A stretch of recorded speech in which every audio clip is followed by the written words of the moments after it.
Here are things that I find funny. I came here to drink milk and kick ass. And I've just finished my milk. Oh, I came here to tell you that you're a meme, ma'am. I'm a meme, ma'am? What are you talking about? Speak English, boy. A meme. Don't come the brigadier bit with us, dear. We all know where you've been, you military fairy. Did you laugh at any of these things? Just me?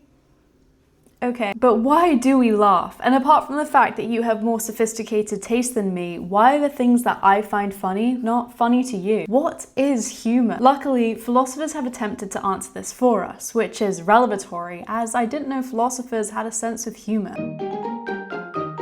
The first theory as to what we find amusing and as to why we laugh is called the Superiority Theory. Some philosophers have argued that we experience humor when we feel above or better than another person or a situation. In his work Philebus, Plato argued that we feel amused when we're confronted with another person's ignorance. In his time, this probably looked like someone making a right fool out of themselves in a discussion with Socrates. In our time, this looks like when you read someone's comment on a Reddit thread, which is so ludicrous you can't help but laugh. Basically, the classic moments like the slip on the banana peel makes us laugh not because the act itself is inherently funny, but because we're amused by the fact that it's not us slipping on the banana peel. We're literally like, ha ha, look at that person being so silly, I'm so glad that's not me. Thomas Hobbes in the Leviathan said that laughter itself is the physical reaction we get when we feel this sudden glory at noticing someone else's weaknesses or mistakes. Nice.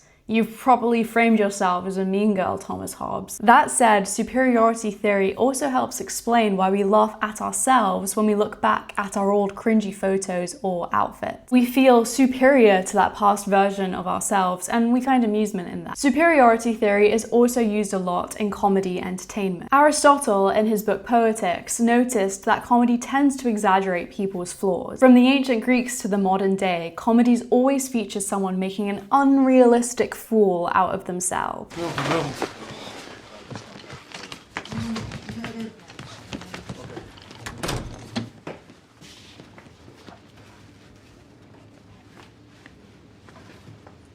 And we eat it up every time. I do find superiority theory interesting, as we often see laughter and humor as something positive, but perhaps it's rather a cruel evolutionary symptom of humans being competitive, with us getting pleasure from being better than other humans. Sigmund Freud, in his book Jokes and the Relation to the Unconscious, says that we laugh when we need to release built-up energy and tension. He says this energy within us is often repressed by social norms and constraints. There's a pressure to look put together and calm around other people, so we often hold their energy in. But we obviously need to let that energy out sometimes, and so we laugh. This also helps explain why laughing isn't always a positive sound. Think evil, manic, or bitter laugh. We don't always laugh because we're amused. Sometimes we laugh because we've lost the plot. I say we because we've all been there, right? Right? So the physical act of laughing helps us relieve some of this energy. And this is especially true in moments of high tension. That's why we sometimes laugh in the most inappropriate moments, like after experiencing something scary, or worse, at a funeral. I see you. Relief theory also helps explain why jokes that cover taboo or inappropriate topics also make us laugh. In polite society, we might try to avoid these taboo topics, like sex, for example. So when someone makes a joke about it, that repression is lifted, and in relief, we may laugh.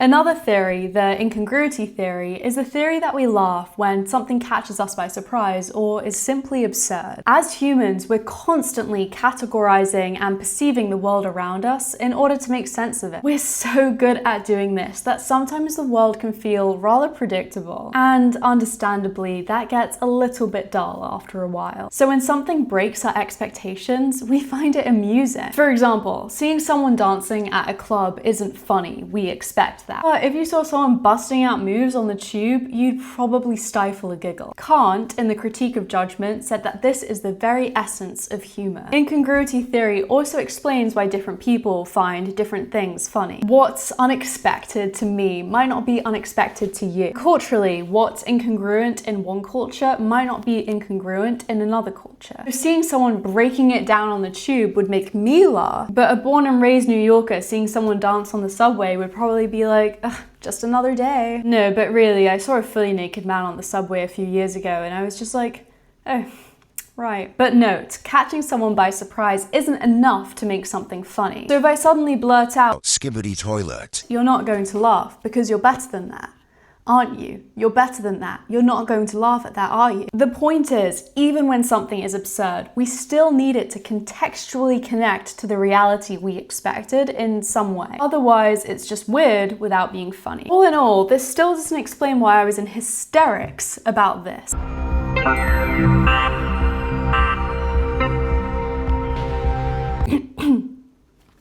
Moving on. Finally, philosophers have recently proposed that laughter is merely a form of communication which evolved over time. Laughter is a sound that's intended to express that we're non-threatening, which makes sense as we smile when we laugh. So the sound that accompanies that smile emphasizes that we're all good. Play theory also helps explain why we're more likely to laugh when we're with others versus when we're alone. It's rare that I'll laugh out loud to myself. When I'm watching TV alone in my room, I'll probably go in my head. But if I'm watching the exact same scene with other people, I'm way more likely to laugh out loud, perhaps subconsciously to show that I'm having a good time and that I'm happy. And finally, play theory helps explain why we're more attracted to funny people. On Love Island, they always say that they want a funny partner. I just want someone who can make me laugh. My family's from Liverpool and I think they'll disown me if they hear this. Sorry, Granddad. But anyway, they want this because humor helps with bonding. Being around someone who knows how to have a laugh makes them less threatening. To me, it seems like humor is a combination of all of these theories. As the Stanford Encyclopedia of Philosophy says, these theories are not mutually exclusive. Let me know in the comments the last thing you watched that left you crying with laughter, and it better be this video. See you next week.